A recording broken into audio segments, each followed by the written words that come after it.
안녕하세요. 자, 국어 수능 마인드 세우기 A형이야. 국어를 잘 봐야 수학도 잘 본다. 이거 재수생들 안단 말이야. 수학 공부만 죽어라 100점 맞으려고 했는데 수능장에서 국어 딱 망치면 수능 끝나는 거야. 문과 아이들은 심지어 이런다고. 딱 국어가 2문제 이상 틀리게 생겼다. 자기가 알잖아, 풀면서. 아, 스카이가 날아갔구나. 딱 바로 느낀다고. 자연계 애들도 말할 것도 없지. 국어가 이제 2문제 이상 틀려버리면 2등급이 되는데 그 밑으로 떨어지면 이제 메이저대가 날아가 버려. 그게. 자, 그리고 2009년도의 일인데 2009년도에 평가원에서 발표한 게 있어. 2009년도니까 꽤 오래전 일인 것 같지만 이 약속이 지금도 지켜진다고. 첫째, 더 이상 낼 문제가 없다라는 거야. 그래서 역대 수능기 출과 평가원을 재활용해서 내겠다. 그 다음에 6월과 9월 평가원은 반드시 11월 본수능에 반영하겠다. 그 뒤에 2011년도, 2010년도에 한 가지 약속이 더 추가가 된 거야. EBS를 많이 반영하겠다야. 근데 이 약속은 잘 지켜지고 있는 거라고, 지금도. 그런데 2014 수능으로 바뀌니까 학생들이 또는 선생님들도 기억을 못해, 이거를. 옛날에 이제 막 대대적으로 신문에 나오고 이랬었는데, 그런데 이제 선생님 수업 방식은 철저하게 이 약속에 근거해서 진행을 하는 거라고.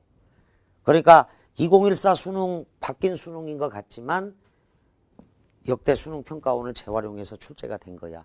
9월 평가원 마찬가지, 6월 평가원. 일단 이렇게 생각해봐. 6월 평가원에 시집살이 노래 2002년 9월 평가원에서 나왔어. 그 다음에 6월 평가원에 구운몽 A형에 나온 거 0606 평가원, 조웅전, 그 다음 만세전 다 활용한 거야. 그 다음 9월 평가원 시험지도 마찬가지야. 원고지, 그리고 매화사, 생명어서 1장, 광장 이런 것들 다 활용했던 거야. 수능도 마찬가지고. 그래서 이 약속은 계속 유효한 거고 이걸 딱 적어두고 너희들이 공부해야 될 방향이 이거다 라는 것을 알려준다. 자, 위에다가 23쪽 위에다가 딱 적어주라 그랬어. 평가원의 약속 3가지. 특히 첫 번째, 두 번째 약속은 사라진 약속이 아니라 2009년도에 발표했지만 여전히 유효한 약속이고 3번만 추가됐다. 3번은 2010년도에 발표한 약속이다.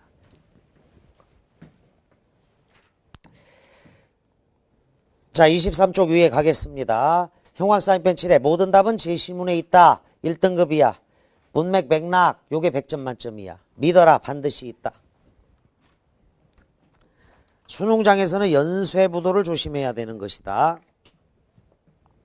제시문 안에 모든 답이 있다는 확신은 자, 형광 사인펜 칠해. 시간 단축으로 이어진다.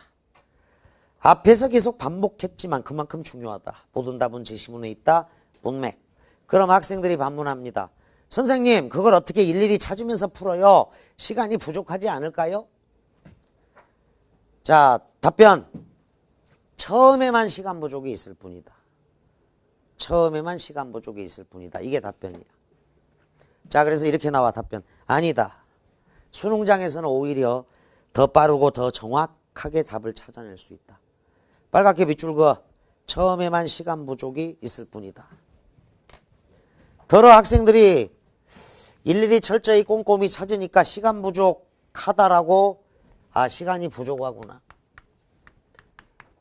자, 이 학생은 이제 감과 느낌으로 풀던 학생이야. 그래도 그냥 그런 대로 나왔었어.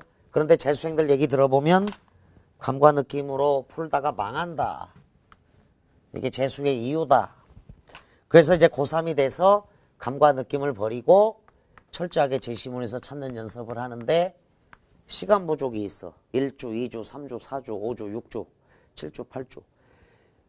그래서 다시 요리 돌아가 버리는 멍청이들이 있다고. 요렇게 돌아가 버리면 다시 재수하러 온단 말이야. 그러니까 올바른 방법으로 하고 있으니까 처음에만 시간 부족이 있을 뿐이다. 동시에 자기 확신이 생긴다고. 처음에만 시간 부족이 있을 뿐이다. 쭉 밑줄. 이겨내라. 계속 밀고 나가면 시간이 줄어드는 것을 확실히 경험하고 이 자기 확신 속에서 1등급 100점이 가능한 거야. 자, 감과 느낌 버려야 돼. 틀리는 이유는 대부분 명백하다. 답을 제시문에 근거해서 찾지 않고 감과 느낌으로 푸는 것. X의 감과 느낌. 제시문을 제대로 이해하지 못하는 경우. 문제를 풀기 전에 우선 제시문을 완벽하게 이해하고 주관적 생각이 아닌 객관적 기준으로 문제에 접근하는 것이 중요해. 실제로 책을 아무리 많이 읽은 학생도 객관적인 것이 아니라 덧붙이기, 주관 개입 들어가면 틀리게 되어 있다고. 자, 그럼 지금부터 기출문제를 활용해서 모든 답을 제시문에서 찾는 과정과 어떻게 하면 제시문을 완벽하게 이해할 수 있는지에 대해서 한번 생각해 보자. 다만 수능장이라는 짧은 시간에 제시문을 완벽히 이해 못할 수도 있어. 그래도 제시문에서 끌어오면 된다는 거야. 자, 밑에 이것은 진리라고 써놨습니다. 상위 항목 문제 제시문 보기는 반드시 선택지를 포함한다. 이때 문제를 푸는 사람의 주관이 개입되어서는 절대로 안 된다. 주관 개입 X에. 덧붙이기도 안 돼. 덧붙이기. 책을 많이 읽은 학생 중에 이거를 하여간 조심해야 돼. 덧붙이기. 주관 개입. 책을 많이 읽은 학생이 국어를 잘할 가능성이 높아. 그런데 이게 있으면 꽝이야.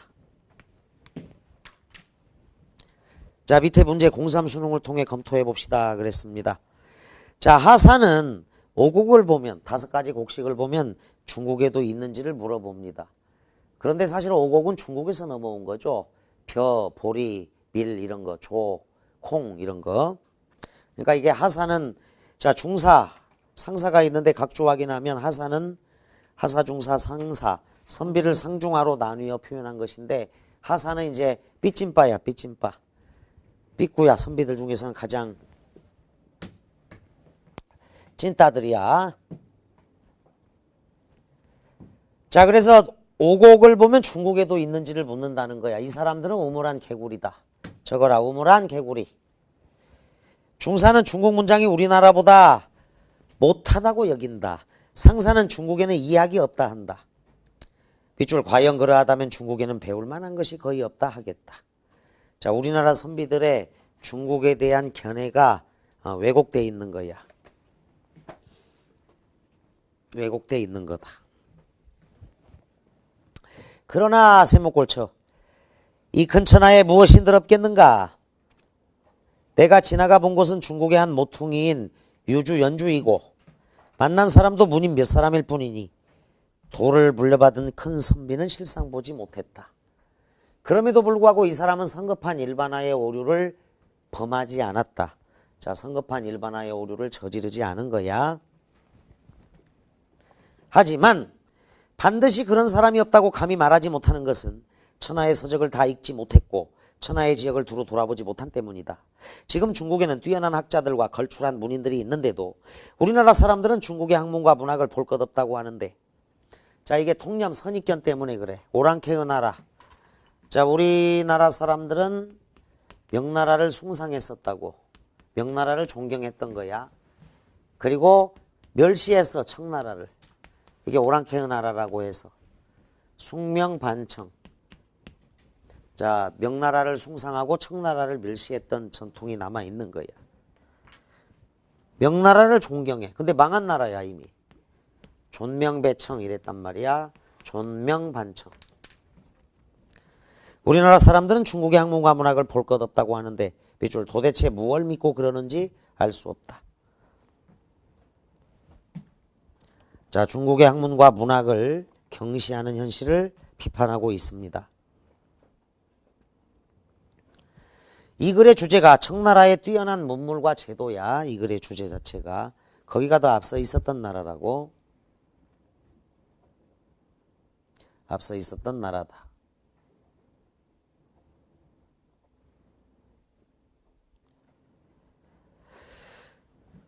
대저 서적에 기재된 것은 그 범위가 대단히 넓고 의미가 무궁하다.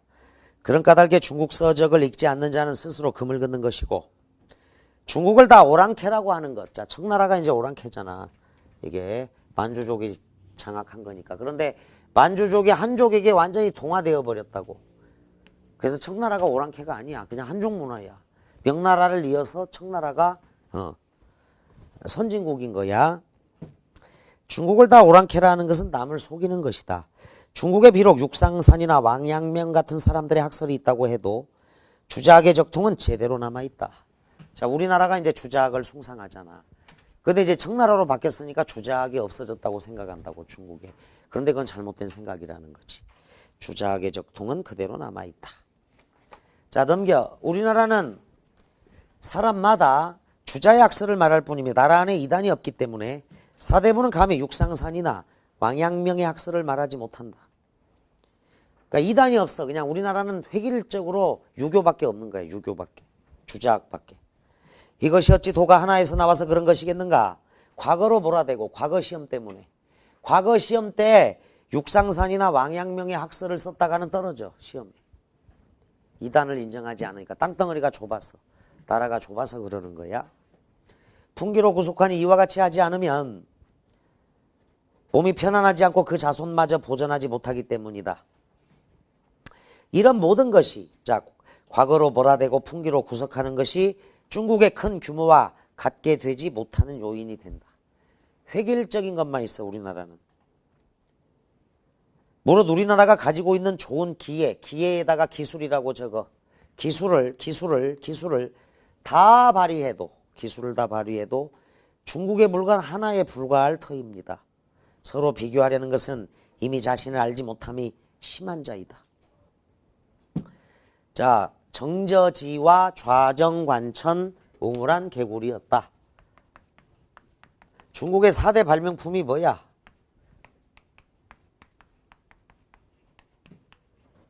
자, 중국이 인구가 우리나라 5천만인데 중국은 막 14억이 넘잖아. 14억이. 그러니까 거의 30배에 육박해. 그러면 5천만 중에 우리 대한민국에 뛰어난 사람 많잖아. 5천만 중에 뛰어난 사람 많아. 근데 중국에 14억 중에 뛰어난 사람이 3배 이상 많은 거야. 더 뛰어난 사람들도. 인구가 지금 30배 이상 많은 거야. 30배 이상. 지금 중국에 집계된 인구가 한 14억이잖아. 집계 안 된 애까지 따지면 한 15억 될 거야. 그러면 5천만에 몇 배야? 30배지. 그러면 30배 뛰어난 사람들이 많은 거라고. 사람에 비례해서. 자, 그래서 중국의 4대 발명품이, 중국에서 맨 처음 만들어낸 게 뭐가 있어? 화약 있잖아. 나침반. 종이. 종이도 중국에서 맨 처음 만들었지. 또 뭐가 있어? 하나가 뭐지? 여기 세계에서 하는 친구가 없겠다. 화약, 나침반, 아마 시계, 자명종인가? 하여간 뭔가 하나 있어. 그러니까 세계적인 발명품이야. 그게 우리나라가 배워왔던 것들이고. 내가 연경에서 돌아오니, 자, 그 사신으로 갔다가 돌아왔습니다. 국내 사람들이 잇따라와서 중국 이야기를 들려주기를 청하는 것이었다. 나는 일어나면서 그대는 중국 비단을 못 보았나? 자, 중국 비단이 원래 가장 좋은 비단이야. 우리나라 것보다. 꽃과 새, 용 따위의 무늬가 번쩍번쩍하여 살아있는 듯하며 가까이 보면 기뻐하는 듯 슬퍼하는 듯 모습이 금시에 달라진다. 자, 금세는 사관학교에 출제된 문제야. 금시애가 금세야. 금세, 축약한 거야. 그런데 이게 금세고 시세라고 하는 것, 즉 가격이라고 하는 것은 금세 이래야 돼. 금세야, 금세. 요즘 금세가 어때? 시세, 가격은 금세야. 그래서 시세하고 금세하고 똑같다고 속지 마. 시세나 가격은 금세. 금시애가 금세야. 그것을 보는 자는 다 직조기술이 과연 여기까지 이를 줄은 몰랐다 하는 바. 그러니까 직조기술의 최첨단, 선진국은 중국의 비단. 그래서 중국 비단이 세계적인 비단이지. 우리나라의 면포가, 자, 무명이 날과 씨만으로 짜여 있는 것과 어떠한가? 자, 날과 씨만으로. 그 조선은 원래 근검 전략을 강조했기 때문에 기술이 발전할 수가 없었어. 특히 조선 때는. 그 말은 문자를, 자, 중국에는 어떤 물건이든지 그렇지 않은 것이 없다. 그 말은 문자를 그대로 사용하면 집은 금빛과 채색 단장으로 꾸몄고 통행하는 것은 수레이고 냄새는 향기로운 냄새뿐이다. 그 도읍, 성곽, 음악의 번화함이며 무지개 다리, 푸른 숲속에 은은하게 오가는 풍경은 완연히 그림과 같다. 부인네의 머리 모습과 긴 저고리는 모두 옛날 제도 그대로이며 멀리서 바라보면 몸매가 날씬하여 우리나라 부인 내의 짧은 저고리와 폭넓은 치마가 아직도 몽고 제도를 이어받은 것과 같지 않다. 자, 우리나라는 고려 때에 머물러 있는 거야. 몽고 습관대로. 하였더니 자, 이제 중국 문명에 대한 예찬적 태도를 보였더니 모두 허황하게 여겨 믿지 않았다. 평소에 생각하던 것과 아주 다르다는 듯이 이상한 표정을 짓고 돌아가면서 오랑캐 나라를 호국을 편든다 라고 하는 것이었다. 아, 나를 찾아왔던 사람들은 모두가 장차 이 유교의 도리를 밝히고 이 백성을 다스릴 사람들인데 그 고루함이 이와 같으니 오늘날 우리나라 풍속이 진흥하지 못하는 것이 당연하다. 발전이 없다라는 거야, 조선. 주자는 의리를 아는 사람이 있기를 원할 뿐이다 하였는데 바른 이치를 아는 사람이 많기를 원할 뿐이다 하였는데 그러므로 나도 이에 대해서 변론하지 않을 수 없다. 자, 중국에 대한 조선 사람들의 우물한 개고리식 태도를 비판하고 있다. 그리고 개방적 태도의 필요성, 적어도 청나라의 선진 문물을 받아들이자. 그러니까 이 당시 박지원 선생이나 여기 박재가 또는 정약용 선생, 이 지식인들, 내로라는 지식인들은 다 청나라의 선진 문물을 받아들여서 이게 이제 청의 선진 문물을 받아들여서 왜 일본 놈들이 부국강병을 이루었거든. 또 청나라의 선진 문물을 받아들여서 유구가 이제 왜가 합병했는데 어쨌거나 부국강병을 이루었어. 마찬가지로 우리 조선도 조선 역시 청나라를 이렇게 오랑캐라고 배척하지 말고 조선 역시 청나라의 선진 문물을 받아들인다면 부국강병을 이룰 것이다. 이게 유추야. 이게 유추라고. 유비추리야, 유비추리. 참고로 하자면 자, 요걸 간단히 적어두고 이게 유비추리라고 적어둬. 이게 정약용 선생의 기해론에 나오는 글이야. 조선만 뒤처진 거야. 쇄국정책을 했고. 그리고 원래는 조선 전기까지는 청나라에서 명나라에서 받아들여서 원래 우리나라가 일본보다 선진국이었어. 그런데 바닷길이 열리면서 있잖아. 조총을 누가 가장 먼저 사용했냐? 왜가? 일본이. 그래서 임진왜란 때 명나라는 망한 거야.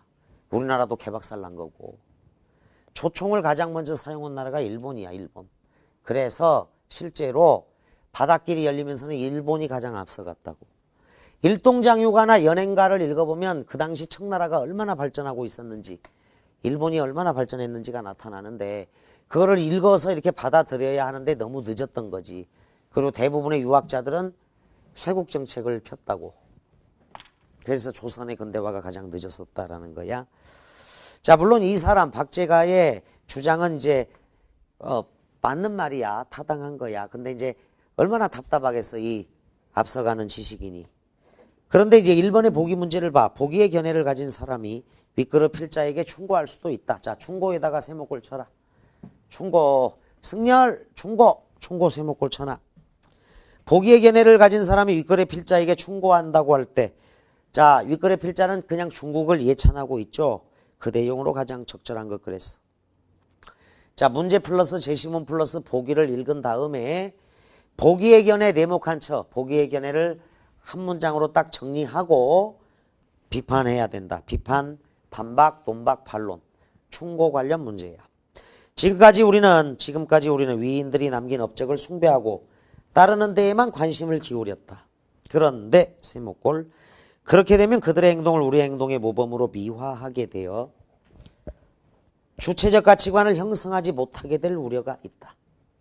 사실 위인다울 수 있었던 것은 그들이 이룩한 업적이 탁월해서라기보다는, 자, 비문학 독서에서 우리 학생들이 가장 놓치기 쉬운 게 A가 아니라 B. A라기보다는 B. 이걸 적어도 어려운 문제는 다 이거야. 역대 수능평가원에 비문학 쪽에서 어려운 문제는 요거야, 요거. 이건 대조야. 대조니까 이렇게 세목골 2개를 해. 그리고 이렇게 암기하는 게 좋겠다. 4등급이 아니라 1등급. 1등급이라기보다는 100점 만점. 이렇게 암기하는 게 좋겠다. 적어도 올해도 원서 써주다 보니까 이과생들 96.1등급은 잘 쓰면 이제 한양대 의대, 중앙대 의대. 그런데 100.1등급은 메이저 의대가 된다고. 그 차이가 있어. 4점 차이지만 커. 점수 차이가. 자, 왼쪽에다 딱 적어놔. 따라 읽어. 따라 읽어봐. 4등급이 아니라 1등급. 4등급이 아니라 1등급. 1등급이라기보다는 100점 만점. 다시 한 번 더. 4등급이 아니라 1등급. 1등급이라기보다는 100점 만점. 똑같은 1등급이라도 96.1등급하고 100.1등급은 큰 차이가 있어.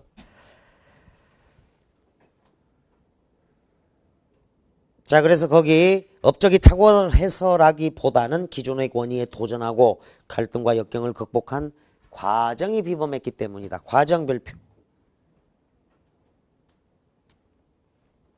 과정별표. 우리는 위인의 삶을 통해 그들이 어떻게 권위에 도전했는지, 어떤 갈등을 겪었는지, 그리고 어떤 과정을 통해 역경을 극복했는지를 우리는 배워야 한다. 우리는 배워야 한다. 이게 이제 과제 제시 플러스 주제야. 따라서 A라기보다는 B, A가 아니라 B에서 여기서 강조하고 있는 게 과정이라고. 과정. 결과보다는 과정. 이게 핵심어야. 과정. 그러면 선택지에는 과정이 어떻게 나올까? 자, 업적이 탁월해서라기보다는 과정이 비범했다. 어떤 과정을 통해 역경을 극복했는지를 배워야 한다. 정리해. 업적이 아니라, 업적 자체가 아니라, 즉 결과가 아니라 과정과 노력 중시. 이렇게 정리해. 과정과 노력 중시야. 1번 중국을 따르는 일이 역사적 과제임을 깨닫고 중국을 따르는데 반대하는 사람들을 설득하는 일이 더 중요하다. 자, 요거는 윗글. 필자의 견해에 동조하고 있다. 필자의 견해에 동조하는 내용.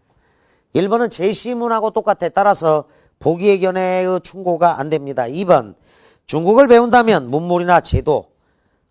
자, 문물이나 제도 결과물이라기보다는 중국이 스스로 변혁해온 경로와 그 의지를 배워야 한다. 자, 과정이 선택지는 뭘로 나와 있어? 경로. 과정이 걸 경로죠. 경로. 같은 말이. 그래서 2번이 답이 되는 거예요. 경로, 과정. 경로와 의지를 배워야 한다. 상식에 근거해서 풀면 안 돼. 상식적으로 3번 봐. 중국에도 결함이 있으므로 중국의 문물을 따를 때는 장점만을 선택하는 신중한 태도가 필요하다. 상식적으로 맞아. 장점만을 선택하라. 5번도 그래. 중국은 하나의 참조 대상일 뿐이므로 우리는 중국과는 다른 우리의 장점을 발전시켜야 한다. 장점. 상식적으로 맞죠. 3, 5 상식에 맞다. 그러나 보기의 관점 X. 중국 문물을 잘 모르는 일반 백성들이 받을 충격과 혼란도 감안하여 점진적으로 받아들여야 한다. 점진적으로 X. 상식에 근거하지 말고 보기의 견해도로 풀어야 돼. 지금도 중국이 우리나라보다 한때 굉장히 많이 뒤처져 있었지만 중국도 개방을 해가지고 핵무기 가지고 있죠. 항공모함 가지고 있죠. 우주선 쏘아 올렸잖아. 우리나라는 나로호 때문에 얼마나 고생 많이 했어. 근데 우주선 쏘아 올려서 달에 보냈잖아. 사진 전송받고. 훨씬 앞서 있는 나라예요. 중국. 우리가 앞서 있었던 것 같은데 그게 아니라고. 자, 1번에 거기 24쪽 문제 3, 4, 5는 상식 X에 상식적으로는 맞아. 3, 4, 5는. 그런데 보기의 관점, 보기의 견해에 따르면 자, 업적이 탁월해서라기보다는 과정이 비범했으니까 업적, 결과 자체가 아니라 과정과 노력을 중시하라. 이런 뜻으로 2번을 답으로 달아야 돼. 다 찾아낼 수 있는 거야. 근데 이제 제시문은 그냥 중국 예찬이고 보기의 견해는 이거 제시문에도 나오는 거 A가 아니라 B, A라기보다는 B 놓치지 말고 2번이 완벽하게 반영이 되어 있다. 이렇게 생각할 거야. 나중에 이제 여러분들 말고 여러분들 자녀들한테 물려줄 위인전은 지금하고는 좀 달라져야 돼. 한국의 위인전은 전부 다 업적 중시야, 업적 중시. 이게. 아마 이게 홍길동전의 영향, 홍길동전은 소설이었는데 올해 수능에도 나왔지만 업적 중심이야. 그래서 어린아이들이 보면 요게 좀 위인전이 크게 도움이 안 돼. 외국 위인전, 그러니까 홍길동전에 보면 홍길동은 일단 용꿈을 꾸고 태어났다고. 여러분들 엄마 아빠한테 가서 여쭤봐. 저 태어날 때 용꿈 꾸셨나요? 근데 용꿈 안 꿨다고 좌절할 필요 없거든. 일단 용꿈을 꾸고 태어나고 그 다음에 하나를 배우면 열을 알아야 되고 막 천재성이 있어야 되고 이게 좀 과장인 거지. 보통 사람도 사실은 훌륭한 사람이 될 수 있거든. 그래서 우리나라 여러분들이 어린 시절에 읽은 위인전은 대부분 그런 식이야. 그냥 전부 다 훌륭한 사람, 훌륭한 이야기밖에 없어. 요게 아니고 이순신 장군 전기나 그나마 이쪽이 나오고 나머지는 다 이쪽으로 갔다고. 그런데 여러분들 알잖아. 에디슨은 그 완전 사이코로 몰렸잖아. 그 닭의 알을 붓다가 학교에서 쫓겨나잖아. 아인슈타인은 수학 못해갖고 유급당하고 이랬어. 그 천재도. 그러니까 삐꾸 찐따빠가였다가 이게 달라져야 되는 과정이 중요한 거야. 그래야지 보통 사람도 꿈과 희망을 갖고 사실 여러분 중에도 훌륭한 사람이 많이 나올 수 있거든. 용꿈 안 꿔도 돼. 하나를 배워서 열을 몰라도 된다고. 노력한 거에 의거해서 달라지는 거야. 그건 인생의 어떤 목표를 가지고 가느냐. 자, 어쨌거나 우리나라 위인전이 현재는 좀 문제가 있다라는 거야. 근데 이 문제가 시사하는 바가 크다. 자, 25쪽 밑으로 가봐. 겉만 번지르르한 선택지가 정답으로 골라달라고 우리에게 손을 흔들지만 자, 우리들은 속아서는 안 된다. 제시문, 내용, 문제 내용, 보기가 잘 결합된 자, 속까지 꽉 찬 선택지를 골라야 될 것. 그래서 2번, 오른쪽에 2번을 보면 제시문의 내용은 중국 예찬이야. 그런데 보기의 내용은 2번만 해당이 되죠. 보기의 내용은 2번만 해당이 되지. 경로, 과정, 의지, 경로와 의지 요게 B에만 있다고. 그래서 답이야. 그 다음 문제 내용은 다 해당되겠지만 자, 넘기자. 일단 27쪽 요 문제는 2008 수능에 가장 악명이 높았던 문제야. 최고 난도. 너무너무 어려웠어. 완전 초토화된 문제인데 자, 먼저 쉽게 푸는 방법대로 가겠다. 이거 적어놔. 이규환 선생이 강의하는 유일한 편법이 하나 있어. 자, 미리 말했다. 유일한 편법이라고 써놔도 좋아. 유일한 편법이야. 이규환 선생이 강의하는 유일한 편법이 딱 하나 있는데 수능장에서는 원래 편법이 통하지 않아. 그런데 나는 이제 수능하고 평가원을 다 풀어보니까 승렬아, 출제위원이 굉장히 착한 사람들이야. 출제위원들이. 너희들 그 할인율 개념도 어렵고 경제 개념도 어려운데 27쪽의 요 문제는 진짜 착한 출제위원이 반드시 맞으라고 준 문제야. 그럼에도 불구하고 수능장에서는 가장 어려웠어. 그래서 먼저 쉽게 풀겠다. 자, 거기 26페이지 언어를 푸는 방법은 한 가지만 있는 것은 아니다. 자, 26쪽 맨 위에 선택지들 사이의 상대적 비교에 의한 형광사인펜 칠해 최선책 찾기. 선택지들 사이의 상대적 비교에 의한 최선책 찾기. 요것도 이제 하나의 방법이 될 수 있는 거다. 자, 1번 문제 가봐. 보기를 읽어보자. 한 개발업체가 어느 지역의 자연환경을 개발하여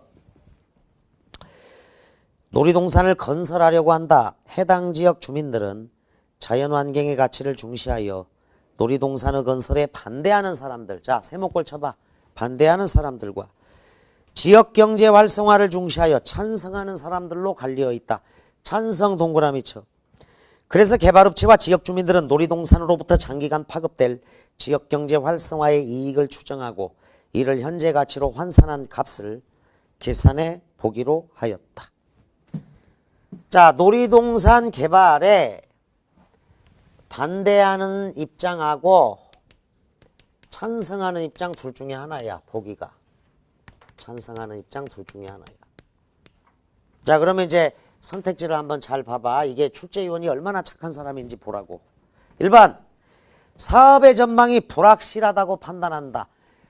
주목해. 이것까지 집중해. 집중. 사업 엄청 쉬운 문제야. 사업의 전망이 불확실하다. 찬성이야 반대야? 반대지. 사업 전망이 불확실하다. 낮은 할인율이야. 자 1번 봐. 자 거기다 세모꼴 쳐. 반대하고 있는데 낮은 할인율이야. 반대야. 그런데 낮은 할인율이야. 이거 엄청나게 쉽게 먼저 설명한다. 27쪽에 1번 선택지 불확실하다 반대 낮은 할인율. 2번 가. 2번 보자. 2번 후손을 위한 환경의 가치를 중시해. 야 환경 그대로 보존하자 이거지. 반대지. 자 환경의 가치 중시니까 반대 세모꼴. 그런데 높은 할인율이야. 자 2번 봐. 환경이 더 중요하니까 개발 반대야. 개발 반대. 그런데 높은 할인율이야. 칠판 봐. 답은 1번 아니면 2번인 거 보이지? 왜 1번 아니면 2번이야? 둘 중에 하나잖아. 찬성이냐 반대냐 밖에 없잖아. 이거 충돌 있는 건 알겠지? 둘 다 반대 입장이거든. 그런데 하나는 낮은 할인율 높은 할인율이지. 그러니까 답은 둘 중에 하나인 거야. 됐어? 여기까지 따라오겠어? 둘 다 개발을 반대해. 근데 낮은 할인율 높은 할인율이니까 1번 2번이 충돌해서 답은 둘 중에 하나. 그런데 3번 가. 개발업체는 놀이동산 개념의 당위성을 확보한다. 자 찬성이죠. 놀이동산 개발의 당위성. 찬성 동그라미. 높은 할인율을 적용할 것이다. 자 3번 선택지를 딱 봤더니 이제 찬성이거든. 찬성인데 높은 할인율이니까 다시 2번 3번 충돌. 맞지? 그래서 정답이 몇 번이라고? 여기 봐. 여기 반대의 낮은 할인율 반대인데 높은 할인율 둘이 충돌. 답은 1번 2번 중에 하나. 그런데 찬성인데 여기 높은 할인율이야. 여기는 반대인데 높은 할인율이고 다시 2번 3번 충돌. 그래서 정답은 2가 되는 거야. 엄청나게 쉬운 문제로 바뀌어. 출제자가 아주 착한 사람이야. 수능장에서는 초토화됐지만. 자 이거를 한 번 더 뒷받침해 줄게. 4번 선택지 가. 4번 선택지 간다. 놀이동산이 소득 증진에 좋은 기회라고 생각하는 주민들 찬성이죠. 높은 할인율이야. 자 4번도 봐 얘들아. 4번도 찬성인데 높은 할인율이니까 얘들아 봐봐. 3번이 정답이라면 4번도 정답이지. 얘들아 봐. 3번 찬성 높은 할인율 4번 찬성 높은 할인율. 그러니까 3번이 답이면 4번도 답이잖아. 똑같잖아. 됐어? 3, 4 묶어서 지워. 그 다음 5번 가봐. 이 문제가 얼마나 쉬운지를 보여주는 거야. 5번 가자. 지역경제 활성화의 효과가 나타나는데 걸리는 시간이 길어. 반대지. 기니까. 그런데 낮은 할인율이야. 자 5번 봐. 반대하고 있는데 낮은 할인율이야. 얘들아 1번이 반대인데 낮은 할인율이지. 그러니까 1번이 답이면 또 몇 번이 답이야? 5번이 답이지. 1번 5번이 똑같아. 반대인데 둘 다 낮은 할인율이야. 그래서 답이 또 몇 번밖에 없어? 2번. 2번이야. 얼마나 쉬워. 출제자가 이렇게 착한 사람이야. 그런데 내가 역대 수능이나 평가원이 진짜 어려운 문제라고 하는 것들을 보면 의외로 쉽게 풀린다고. 이런 식으로. 그래서 내린 결론 출제위원은 정말 착한 사람이다. 맞으라고 주는 거야. 선택지가.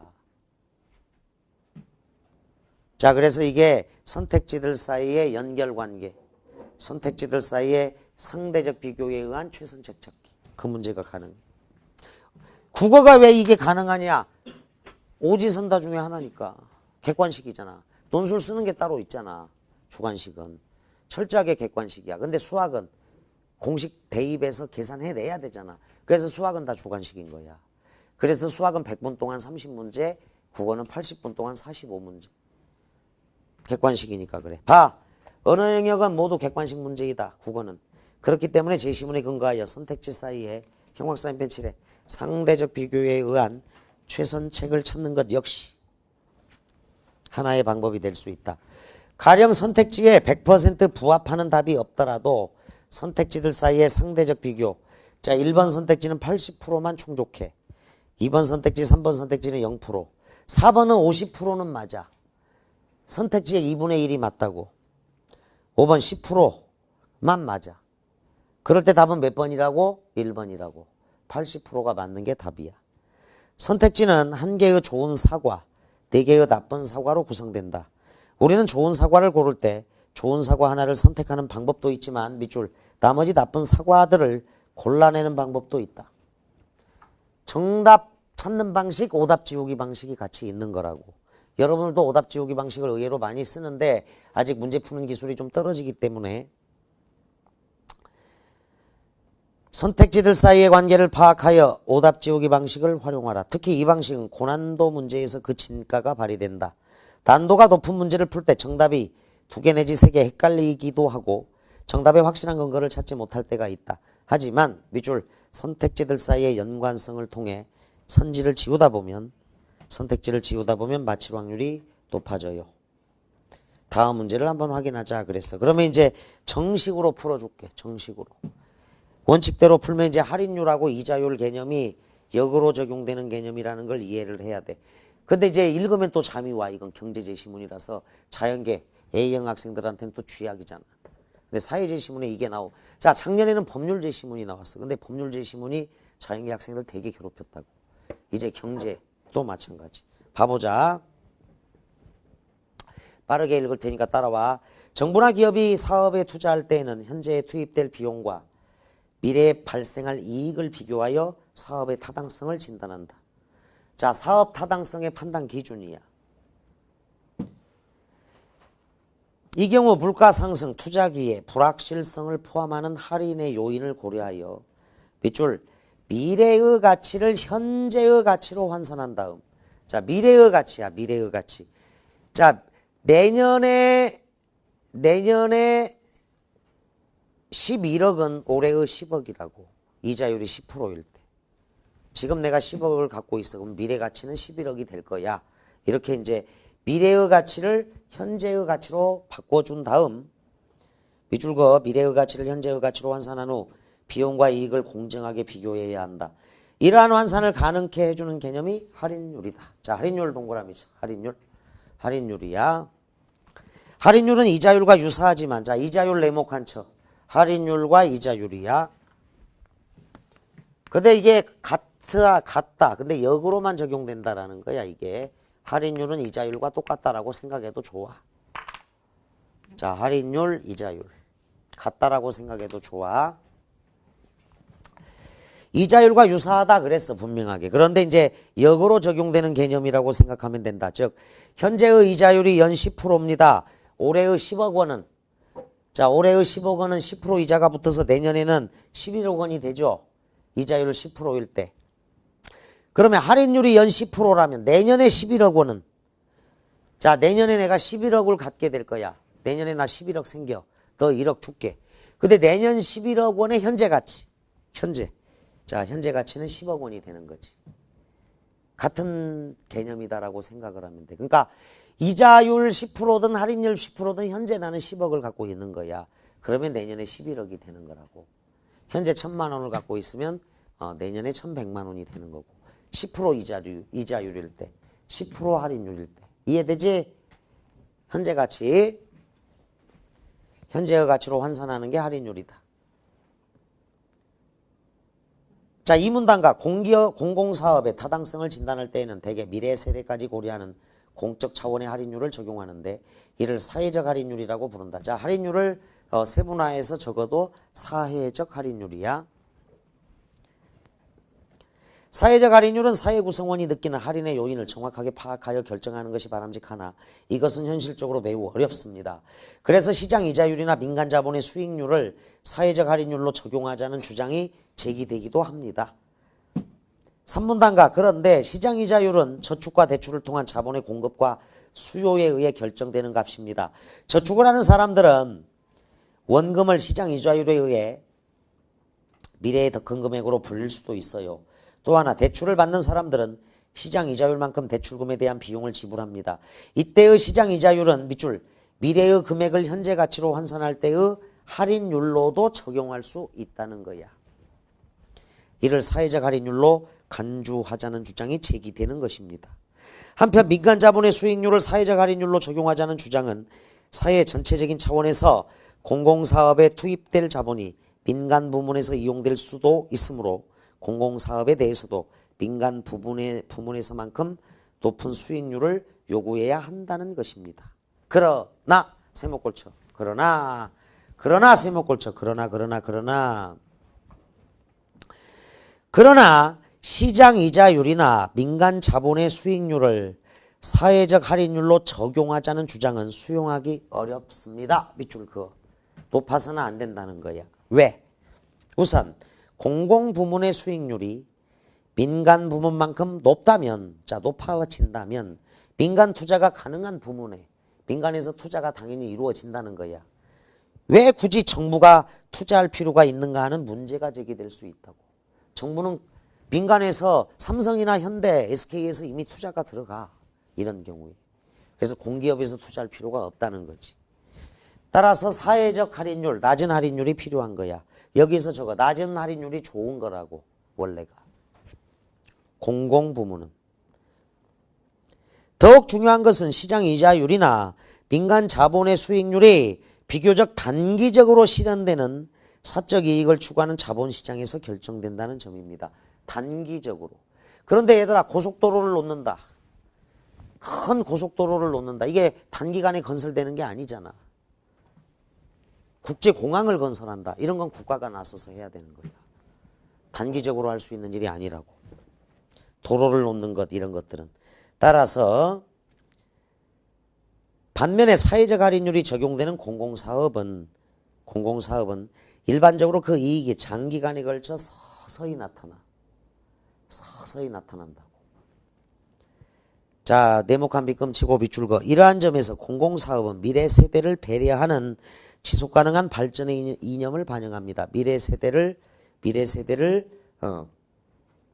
배려해야 한다라는 주장. 만일 자, 이 문장을 놓치지 마. 만일 사회적 할인율이 시장 이자율이나 민간 자본의 수익률처럼 높게 적용되어 버리면 세목골쳐. 높게 적용되면 자, 높으면 안 돼. 높게 적용된다면 미래 세대의 이익이 저평가되는 거야. 미래 세대의 이익을 끌어다 쓰는 거라고. 지금 우리나라도 지하자원 다 끌어다 썼다고 이제 거의. 우리나라 후손들은 지금 어떻게 해? 이 선조들이 다 지하자원 다 소비해버렸는데. 따라서 과학기술이 발전해서 이제 미래 세대를 위해서 새로운 에너지, 친환경 에너지가 나와야 될 시점이야.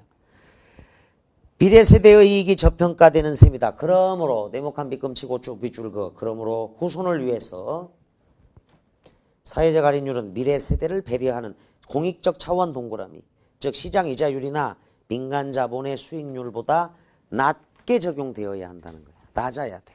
그게 공익이야. 따라서 낮은 이자율, 낮은 할인율이라면 놀이동산에 찬성하는 거야.